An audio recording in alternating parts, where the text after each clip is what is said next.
तुम्हाला माहिती आहे का, महाराष्ट्रातील कोल्हापुरात एक असं मंदिर आहे जे वर्षातून फक्त 3दाच उघडलं जातं. कोल्हापुरातील तुमच्या मित्रांना सुद्धा ऐकून आश्चर्य वाटेल, पण आपल्या मोकळ्या ढाकळ्या स्वभावासाठी प्रसिद्ध असलेल्या कोल्हापुरात महालक्ष्मी मंदिरात एक असं गुप्त मंदिर आहे जे वर्षातून फक्त 3दाच उघडलं जातं. लाखो भाविकांचं श्रद्धास्थान असलेलं हे मंदिर 1700 ते 1800 वर्षापूर्वी 2 राक्षसांनी बांधल्याची दंतकथा सांगितली जाते. या मंदिरात जिथे महालक्ष्मी अंबाबाई निवास करते त्याच्या वरच्या मजल्यावर भारतातील एकमेव मातृलिंग मंदिर आहे जे वर्षातून फक्त 3 वेळेस उघडलं जातं. ज्याप्रमाणे गाभाऱ्यात कासव आणि अंबाबाईची मूर्ती आहे, अगदी त्याचप्रमाणे वरच्या मजल्यावर नंदी आणि मातृलिंग आहे. या मजल्यावर गर्भगृहात महादेवाची पिंड आणि चौथऱ्यावर गणेशाची मूर्ती आहे.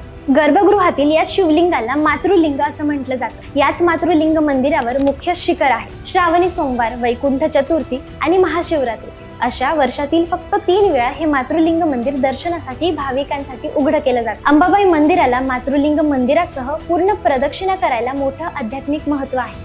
त्यामुळे जेव्हा हे मंदिर उघडलं जातं तेव्हा भाविक दर्शनासाठी गर्दी करत असतात. तुम्ही या मातृलिंग मंदिराचं दर्शन घेण्यासाठी कोल्हापुरात जाणार का? ते कमेंटमध्ये नक्की सांगा आणि तुमच्या कोल्हापूरच्या मित्राला ही रील नक्की शेअर करा.